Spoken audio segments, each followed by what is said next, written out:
Ya estoy en el último año de la carrera, prácticamente en 6 meses tengo el título, la carrera ya la tengo cursada por completo y estoy realizando la tesina. ¿Cuál es el título de tu carrera? Ciencias biológicas, bióloga, licenciada en biología. ¿Hiciste un informe con respecto al desmonte que se está realizando en un sector de la localidad? Sí, hice un informe más que nada para que la gente entienda el por qué decimos que no se tiene que desmontar en estas zonas y por la problemática, bueno, de que se realizó el desmonte violando una ordenanza que está vigente, ¿no? Que dice que a más de 800 metros sobre el nivel del mar, que es la cota máxima, digamos, no se debe tocar el faldeo de las Sierras Chicas. ¿Por qué motivo? ¿Cuál puede ser el riesgo o qué representa sacar vegetación nativa? Mira, básicamente lo que yo menciono en el informe es, bueno, primeramente una disminución en la biodiversidad, que eso es obvio, siempre sucede, pero el impacto mayor que yo nombro dentro del informe es que al quitar la vegetación, digamos, en una zona de pendiente tan pronunciada como es el faldeo de las Sierras Chicas, lo que sucede básicamente es que la vegetación tiene un rol preponderante en lo que es la retención del suelo y la protección del mismo, ¿no? Ante los agentes erosivos. Si yo quito la vegetación de esta zona, el suelo no solamente queda más expuesto a los agentes erosivos, como por ejemplo la desecación por la radiación ultravioleta, la lluvia y el viento. Esto hace que de a poco ese suelo se vaya desertificando, es un concepto muy técnico eso, por lo cual va perdiendo el potencial productivo que tiene ese suelo, es decir, ahí no va a crecer absolutamente nada de acá a un tiempo, y a su vez pierde la capacidad de retención de agua, ¿no? Todas las zonas de altura en la sierra se denominan cabeceras de cuenca, son zonas en donde el agua de lluvia es captada y luego después aflora en forma de vertientes que alimentan los cursos de agua de la zona, en este caso el arroyo Pozo Verde. Entonces el impacto es bastante grande, ¿no? Básicamente a nivel hídrico y a nivel erosión, digamos, a nivel suelo. Ayer hubo una nota del secretario de Ambiente por la 97.7 que salió a decir, por ahí a minimizar un poco lo del informe, salió a decir que la desertificación se generaba generalmente por prácticas agrícolas inadecuadas, cuando no se producía una rotación de suelo, por ejemplo, no se producía una rotación de cultivos, disculpen, pero no es el único motivo, digamos, que genera desertificación. La desertificación se puede generar por malas prácticas agrícolas, por deforestación y desmonte, y por sobrepastoreo, que son las causas más comunes acá en Córdoba, sobre todo porque tenemos un clima semiárido.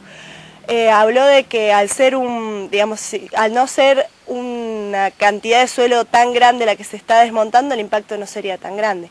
Digamos, la desertificación, cuando se quita la vegetación de un lugar, sucede.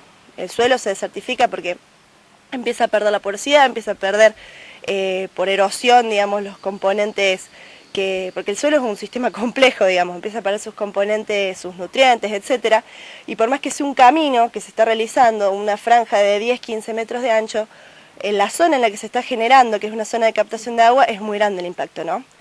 También dijo en un momento que no se había generado un desmonte, sino que se habían sacado árboles porque había que hacer un camino. Con respecto a eso, digamos, quiero aclarar un par de conceptos. Digamos, hay una diferencia abismal entre lo que es sacar árboles y desmontar. Cuando uno desmonta, quita la vegetación en su totalidad. Lo que ha sucedido allá justamente ha sido un desmonte. El secretario ha dicho que no se ha desmontado. Se ha puesto una pala mecánica con la cual se ha arrasado la vegetación en su totalidad, y no solo la vegetación, sino que se ha destruido la estructura del suelo. Entonces todo esto queda aún mucho más susceptible a la erosión y es mucho más grande el impacto.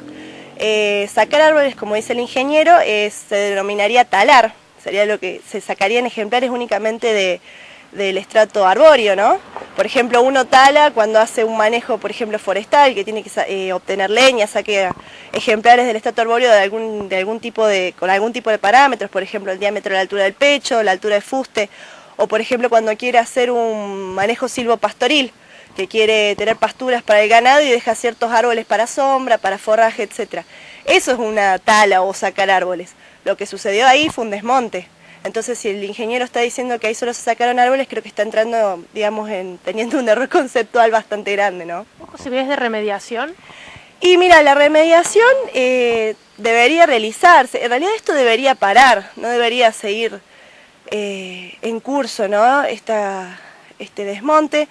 Por todo el impacto anteriormente mencionado. La remediación sería necesaria, pero no es fácil, yo ya lo he dicho en varias notas ahí cuando me hicieron en la radio, porque se necesitan conocimientos al respecto, no la puede hacer cualquiera la remediación, y además es algo complicado por el hecho de la pendiente en la que estamos, no es solamente plantar árboles o plantas y dejar que crezcan y bueno, que se cubra el suelo que fue expuesto, sino por la pendiente todo eso se va a lavar. Por más que yo plante un árbol ahí, cuando llueva, el árbol va a terminar en la ruta, por así decirlo. Entonces no es fácil, pero sí, lo ideal sería que se detuviese todo esto y la empresa hiciera una especie de remediación para detener, digamos, todos los aspectos, digamos, del impacto. El funcionamiento no es la antena, sino lo que se hace para colocarla. Exactamente, nadie está en contra de la antena. O sea, la antena se sabe que es una necesidad, se sabe que hace 4 años se está viendo dónde ponerla. El tema es que se está violando una ordenanza que, si estés acá, estés en la China, digamos, las ordenanzas se tienen que cumplir. Sea funcionario público, sea ciudadano de Villa General Belgrano, de donde sea, las ordenanzas se tienen que cumplir. Y ayer justamente el secretario de Ambiente salió a decir que, como era una necesidad, se había violado la ordenanza por ese motivo. Yo pregunto, ¿no? Ahora la necesidad es una antena. Si de acá a unos años, por ejemplo, la demanda hotelera, la demanda turística en Villa General Belgrano aumenta mucho, la infraestructura hotelera no da abasto y hay necesidad de construir más cabañas, más hoteles, y viene un privado y dice, yo construyo un hotel 5 estrellas, ¿dónde hay lugar? El Faldo de la Sierra. Vamos a hacer caso omiso a la ordenanza porque es una necesidad, porque todos vivimos el turismo, es así. Entonces no me parece una, digamos, justificación de decir que por una necesidad se está violando una ordenanza, ¿no?